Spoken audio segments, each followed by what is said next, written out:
Salam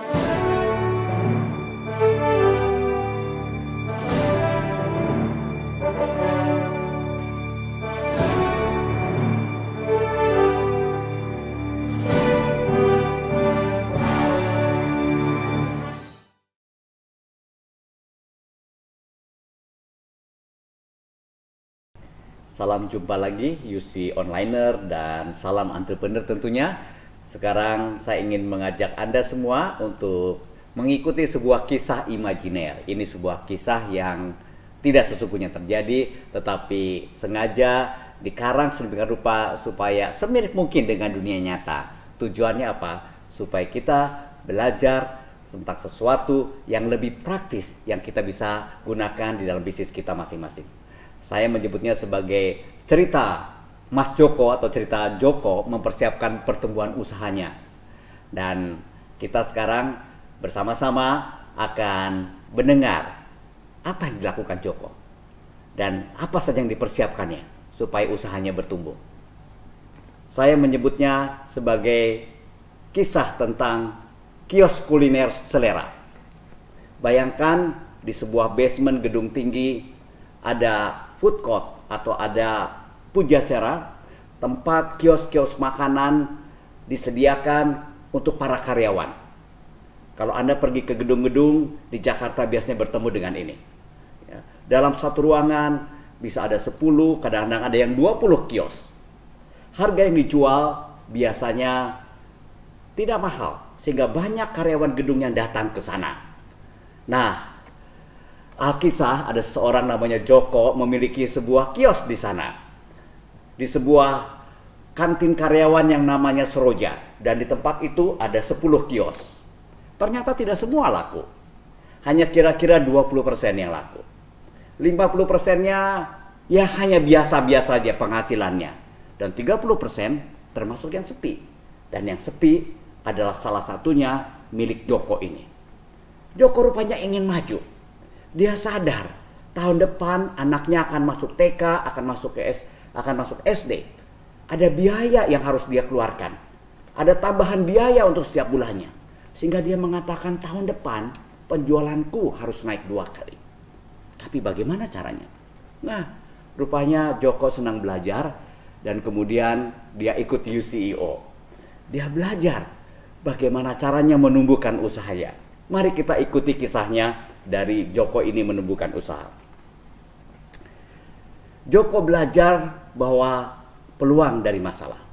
Lalu peluangnya harus diinovasikan dan kemudian resikonya harus dikelola.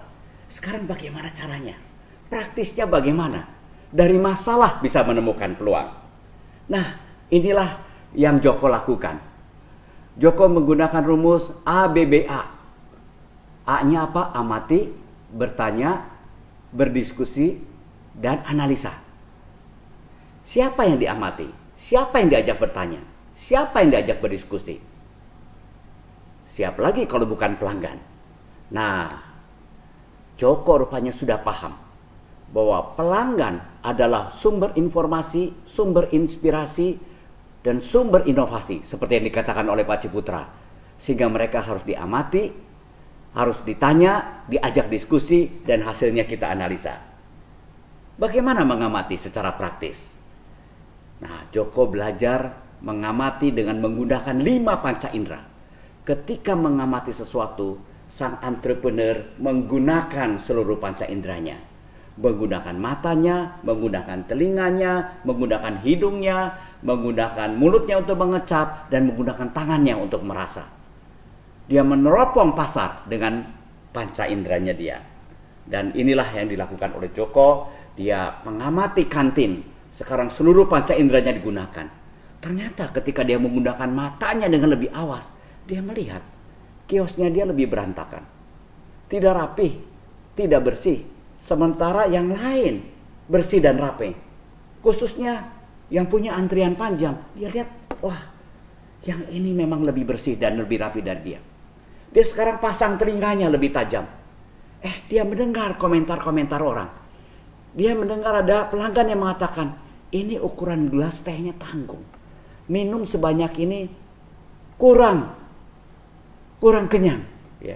Ada yang mengatakan, ini porsi nasinya terlalu sedikit untuk laki-laki tapi kebanyakan untuk perempuan. Wah, Joko mulai sadar, telinganya kurang dipergunakan dengan baik untuk mendengar pelanggan. Bahkan ada pelanggan mengatakan, kok nggak ada menu untuk sarapan? Dia baru sadar, ternyata ada orang yang bermasalah, perlu sarapan tapi tidak ada. Bukankah itu peluang? Dia sekarang gunakan hidungnya untuk mencium lebih baik. Ternyata ada kios yang menebar bau masakan lebih baik, ya, sehingga orang tertarik untuk datang. Dan ketika dia menggunakan lidahnya, dia datang kepada kios yang paling laku. Rupanya dia suruh orang lain untuk membeli dan membandingkan dengan masakan yang dia miliki. Dia harus akui, ada masakan yang lebih enak. Yang lebih enak punya lebih banyak pelanggan. Kemudian dia menggunakan tangannya untuk memeriksa sejauh mana piring-piring yang dicuci bersih. Ternyata dia menemukan di tempat lain ada yang lebih bersih dicucinya. Nah, rupanya dengan menggunakan seluruh panca inderanya, dia memahami lebih banyak, menemukan lebih banyak masalah. Dan dengan lebih banyak masalah, lebih banyak peluang untuk memperbaiki, bukan? Nah, sekarang Joko mencatat itu semua. Dari pengamatan panca indera, Joko menemukan banyak fakta bahwa kios kuliner miliknya memang di bawah standar rata-rata kios yang lain yang ada di kantin Seroja ini. Ia kemudian membuat daftar hal-hal mana saja yang bisa ia perbaiki dengan segera. Namun ketika Joko membuat daftar, wah, kok banyak sekali. Kalau dilakukan semua bisa repot, ya. Belum tentu dia bisa melakukan semua. Lalu dia membuat prioritas. Dia membuat kategori A, B, dan C. Apa itu kategori A, B, dan C?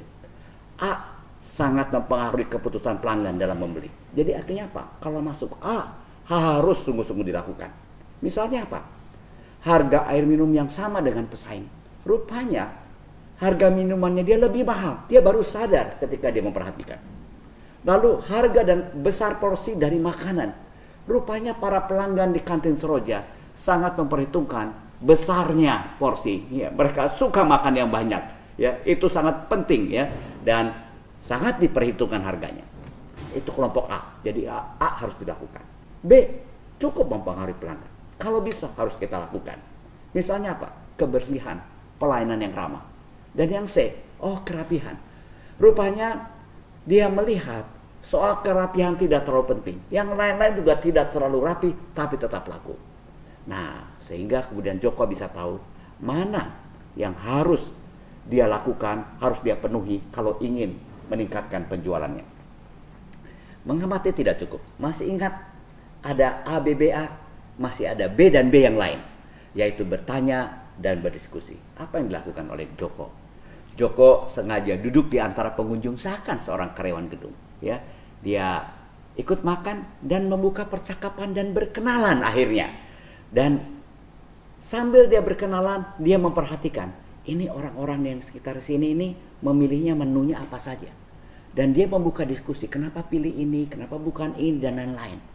Jadi sekarang panca inderanya dibuka bukan sekedar dengan mengamati secara pasif, tetapi juga dengan bertanya dan berdiskusi. Setelah itu Joko membangun pertemanan dengan mereka dan melanjutkan diskusinya sehingga makin lama dia makin tahu. Kemudian apa yang dia temukan? Sangat menarik.